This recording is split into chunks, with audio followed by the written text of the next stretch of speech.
Viva! O meu nome é Samuel Lourenço. Este vídeo vem na sequência dos anteriores que tenho lançado e é o quinto vídeo que é parte integrante da série que tenho andado a fazer de preparação para o exame de amador de categoria 2 que é dado pela ANACOM. Portanto, e aqui neste vídeo em particular irei responder então às perguntas da 110 ao 136, portanto vão ser mais 27 perguntas. Começando então pela pergunta 110. No receptor de FM, qual a função do circuito designado como discriminador? Resposta A. É um circuito gerador de sinais FM.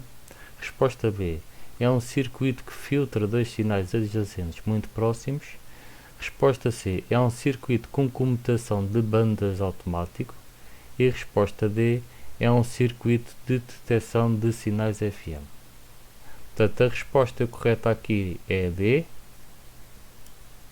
Portanto, a resposta A e a resposta B não fazem sentido. A resposta C seria uma aplicação do discriminador de Foster-Sewell, mas no caso da pergunta não é utilizado. A resposta correta é mesmo a resposta D. Portanto, esta informação acerca do discriminador de Foster-Sewell pode ser encontrado no Wikipedia e também existe aqui um artigo mais completo no site do Electronic Notes. E basicamente um discriminador de Foster-Sewell basicamente é um circuito que vai comparar uma dada frequência a outra, vai verificar qual é o desvio e consoante o desvio vai produzir então uma tensão à sua saída. Isto basicamente vai permitir fazer então a desmodulação em frequência. Pergunta 111. Que parte de um receptor combina um sinal de entrada de 14,250 MHz com um sinal de um oscilador local de 13,795 MHz para produzir um sinal de frequência intermédia de 455 kHz? Resposta A. Misturador. Resposta B. Um BFO. Resposta C. Um VFO. E resposta D. Um multiplicador. Portanto, aqui a resposta correta é a A, é o misturador. Portanto, aliás, tínhamos visto o que é que o misturador faz nos vídeos passados. Portanto, basicamente vai pegar em dois sinais, um deles é gerado pelo oscilador local e o outro deles é recebido, vai combiná-los de modo a produzir um sinal com uma frequência que é a diferença entre as frequências dos dois sinais. Portanto, basicamente é o que isto faz. Vai então pegar num sinal que tem uma frequência de 14,250 MHz, noutro que tem uma frequência de 13,795 MHz e vai produzir então um sinal com frequência intermédia de 455 kHz. Portanto, o misturador é utilizado no receptor super heterodíneo para facilitar a filtragem em termos de frequência. Portanto, ao fazer isto, porque basicamente para sintonizar esse tipo de receptor basta então variar a frequência do oscilador local, visto que o filtro vai ser sempre um filtro passa-banda fixo. Pergunta 112. Quanto é que a potência do emissor tem de reduzir para que no receptor distante a leitura do indicador de nível, unidades S, mude de S9 para S8? Resposta A. Aproximadamente 5 vezes. Resposta B. Aproximadamente 4 vezes. Resposta C. Aproximadamente 3 vezes. E resposta D. Aproximadamente 2 vezes. Portanto, a resposta correta é B. Aproximadamente 4 vezes. É possível inferir isto, por exemplo, a partir do artigo do Wikipedia acerca do S-meter. Portanto, basicamente está aqui a escala e nós vemos então que do S9 para o S8, portanto, ou melhor, do S8 para o S9, a tensão em termos de amplitude do sinal recebido vai então duplicar. Ora, como a potência é igual a tensão ao quadrado sobre a impedância, isto quer dizer que em termos de potência, a potência vai quadruplicar. Portanto, a resposta a 112 é então a B. Pergunta 113. Onde se encontra, de uma forma geral, o squelch? Resposta A. No emissor. Resposta B. Numa ponte de SWR. Resposta C. No receptor. E resposta D. Numa ponte de diodos. Portanto, o squelch naturalmente encontra-se no receptor. Isto é uma função que serve basicamente para suprimir sinais abaixo de um certo limite. Serve para suprimir ruído, mas não necessariamente, porque também pode suprimir sinais muito fracos. E basicamente a função disto é silenciar o receptor em vez de apanhar então o QRM. Pergunta 114. O que mede o medidor S? Resposta A. Condutância. Resposta B. Impedância. Resposta C. Intensidade do sinal recebido. E resposta D. Potência do transmissor. Portanto, a resposta correta é a C, como tínhamos inferido a partir do artigo do Wikipedia, aliás. Portanto, um S-meter, ou medidor S, vai medir a intensidade do sinal recebido. Pergunta 115. Num receptor, como funciona um detector de diodo? Resposta A. Pela retificação e filtragem dos sinais de RF. Resposta B. Pela ruptura da tensão de Zener. Resposta C. Pela mistura de sinais com ruído na zona de transição do diodo. E resposta D. Pela verificação de variação da reatância no diodo em relação à frequência. Portanto, a resposta correta é a A, pela retificação e filtragem de sinais de RF. Portanto, basicamente o detector de diodo é um diodo que é seguido de um pequeno condensador, ou até pode suprimir esse condensador em muitos casos, porque às vezes a capacitância parasita do circuito que está a seguir é suficiente para fazer a filtragem. E basicamente vai então retificar, por assim dizer, a forma de onda do sinal de entrada, de modo a que só resta então um envelope que normalmente tem uma frequência de áudio. Pergunta 116. Num receptor super heteródino, o andar designado como misturador. Resposta A. Combina sinais de duas frequências diferentes para obter uma frequência intermédia. Resposta B. Combina as bandas laterais de modo a obter um sinal mais forte. Resposta C. Faz a discriminação contra os sinais SSB e AM. E resposta D. Insere uma portadora para obter um verdadeiro sinal de FM. Portanto, aqui a resposta correta é a A. Combina sinais de duas frequências diferentes para obter uma frequência intermédia. Portanto, normalmente é uma frequência com um valor bastante mais baixo do que as frequências dos sinais de entrada no misturador. Pergunta 117. Num receptor super heteródino, o BFO é um. Resposta A. Atenuador de frequências desnecessárias. Resposta B. Oscilador de frequências básicas. Resposta C. Oscilador de frequência de batimento. E resposta D.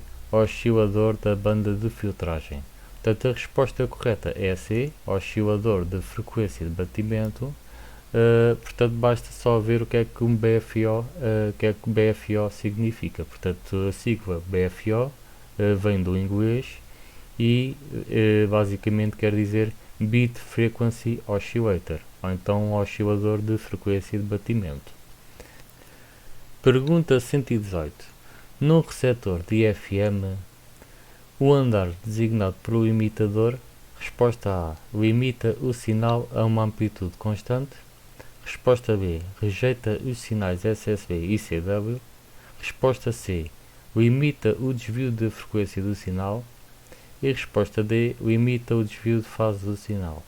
Portanto, embora fosse tentador responder com a resposta C, portanto a resposta C não está certa, a resposta que está certa é então a resposta A, ou seja, limita o sinal a uma amplitude constante. Portanto, o limitador está antes do discriminador e serve para eliminar a possibilidade de entrar ruído então no receptor de FM. Portanto, é um componente essencial e é a razão pelo qual aliás é a razão que torna possível que a emissão em FM tenha uma fidelidade muito melhor do que a emissão em amplitude modulada, seja ela AM puro ou seja ela SSB. Portanto, existe aqui um artigo no site da ARRL, até bastante completo, que expõe a constituição de um receptor de FM, que é esta que está aqui em baixo. Portanto, o limitador está antes do discriminador e serve basicamente para limitar a amplitude do sinal a um valor constante, de modo a que o ruído causado por interferências, que normalmente afeta a amplitude do sinal recebido, não passe então para as etapas seguintes e então em termos de áudio esse ruído simplesmente é filtrado e não interfere então com a recepção. Pergunta 119. Que circuito é usado para combinar os sinais do oscilador da portadora e do amplificador de voz e enviar o resultado para o filtro num emissor de banda lateral única de fonia? Resposta A. Misturador. Resposta B. Detector. Resposta C. Amplificador DF. E resposta D. Modulador balanceado. Portanto, aqui a resposta correta é a D, modulador balanceado. Portanto, é este o circuito que vai fazer a modulação, neste caso, em banda lateral.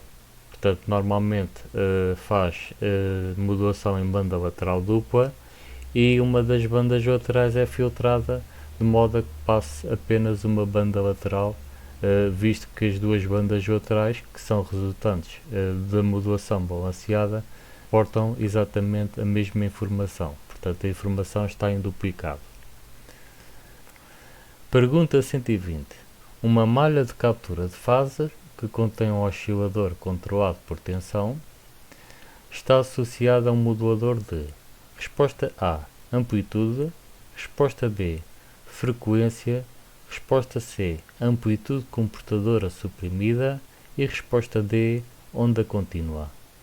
Portanto, a resposta correta é B, frequência.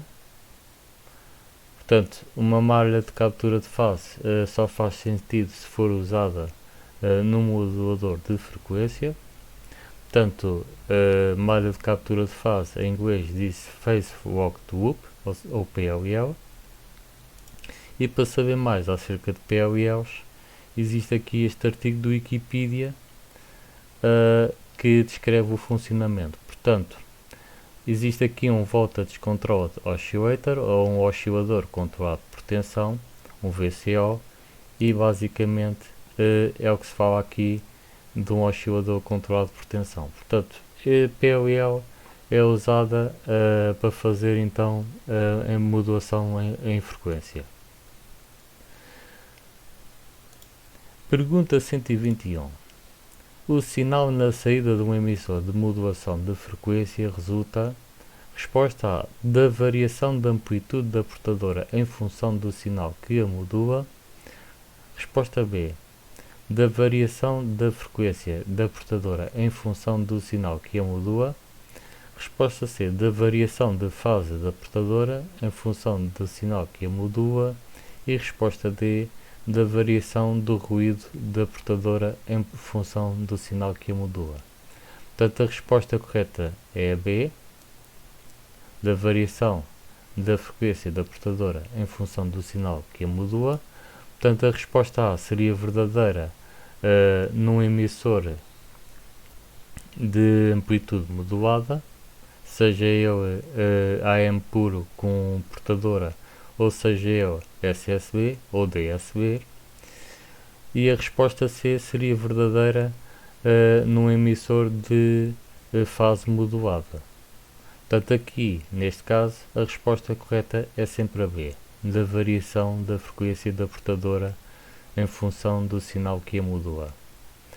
A pergunta 122. O sinal na saída de um emissor de modulação de amplitude resulta A. da variação da amplitude da portadora em função do sinal que a modula, B. da variação da frequência da portadora em função do sinal que a modula, C. da variação da fase da portadora em função do sinal que a modula e D.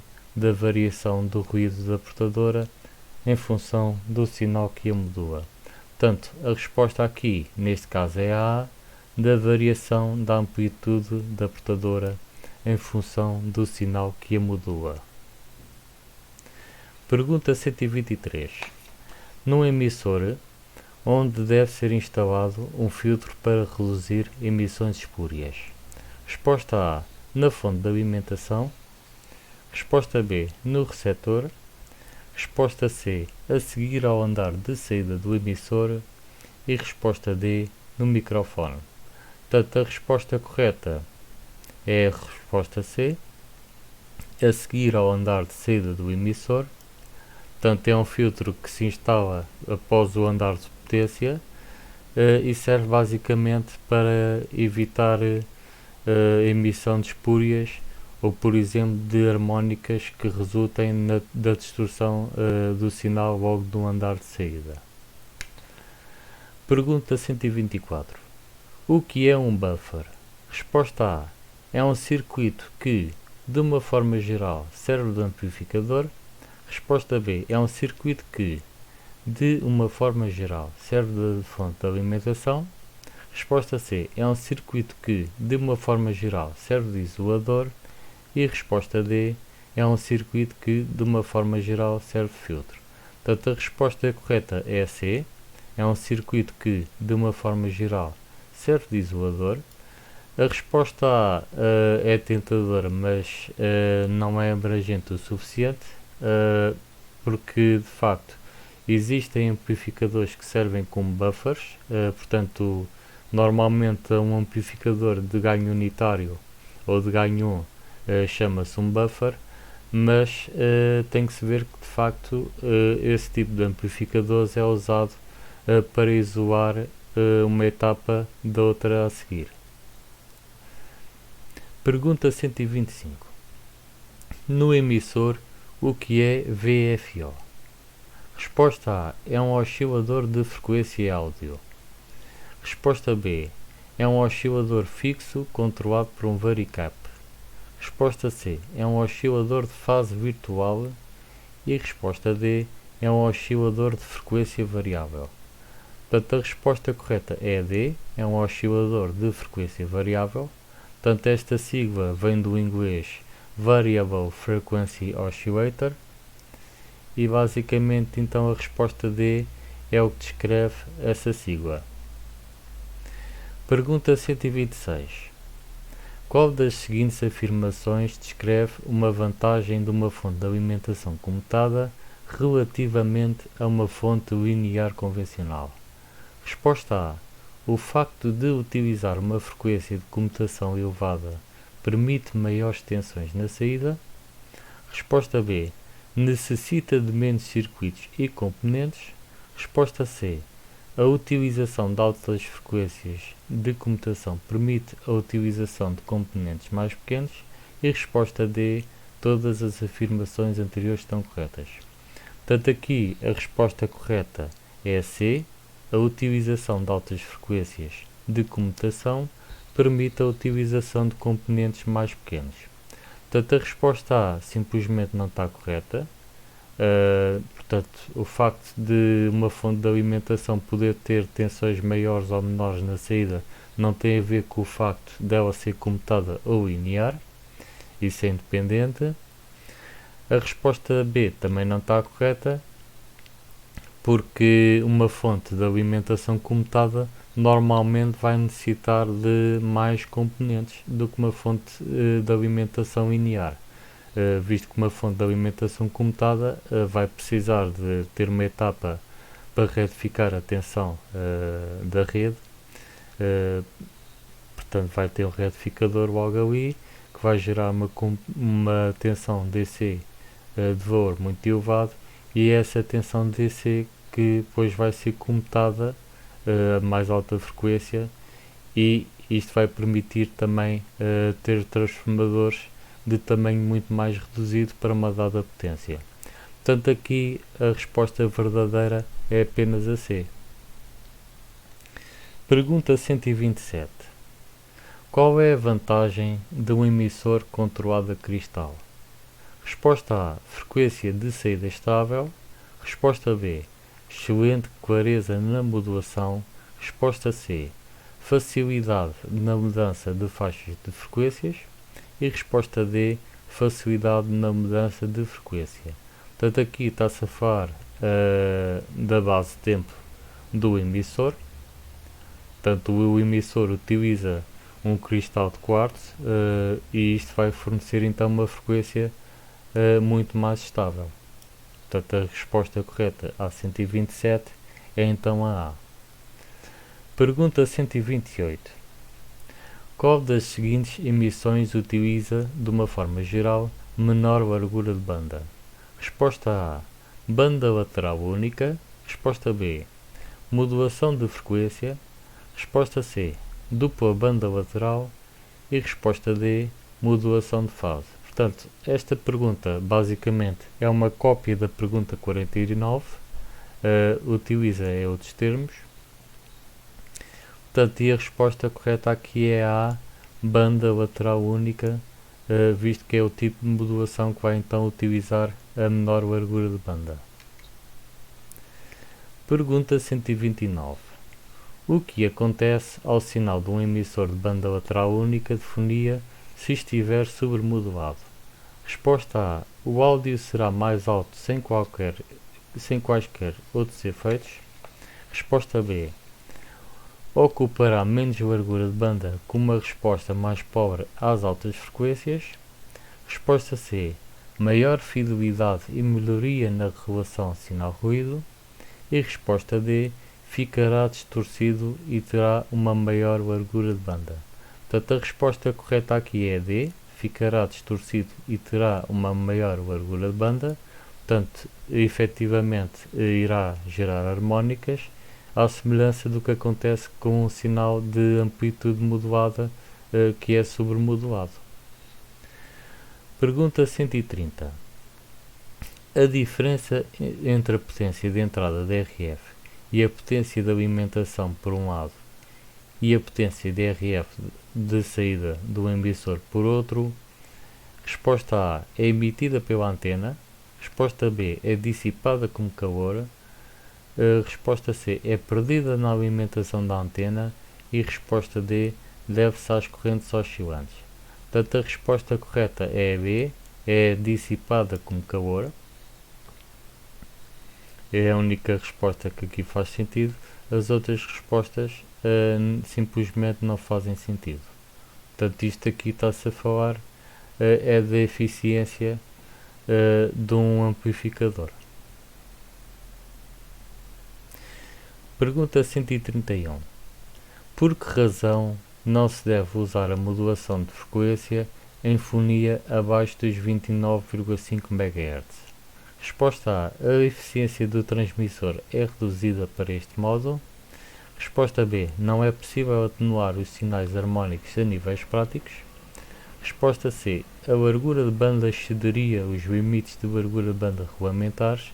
E resposta D. A estabilidade da frequência não seria apropriada.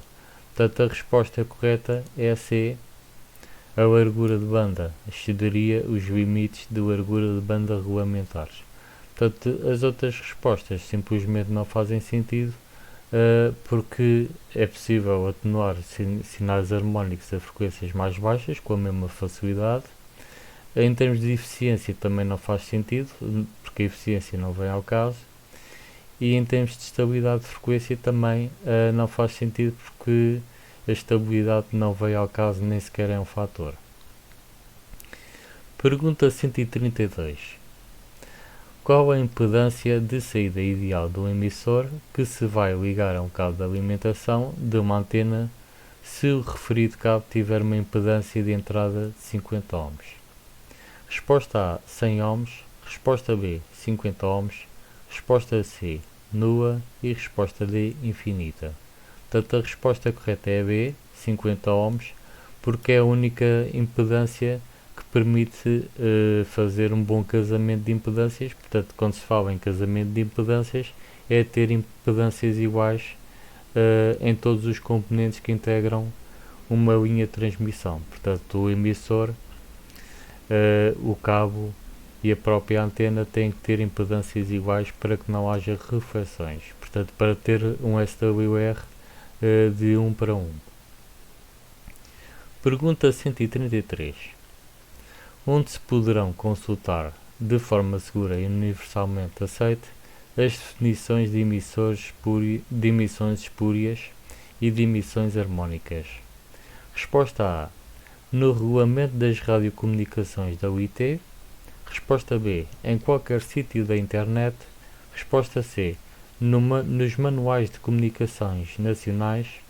E resposta D. Nos manuais de eletrónica. Portanto, a resposta correta é A. No Regulamento das Radiocomunicações da UIT, ou da ITU. Pergunta 134. O que é uma antena isotrópica? Resposta A. É uma antena usada para medir a condutividade da Terra. Resposta B. É uma antena horizontal usada para ser comparada com antenas Yagi. Resposta C. É uma antena teórica usada como referência para a determinação do ganho de uma antena. E resposta D. É uma antena instalada a bordo de uma aeronave para enviar sinais para a Terra. Portanto, a resposta correta é a C. É uma antena teórica usada como referência para a determinação do ganho de uma antena. Isto é uma antena que não existe na realidade. O seu ganho é 0 dBs.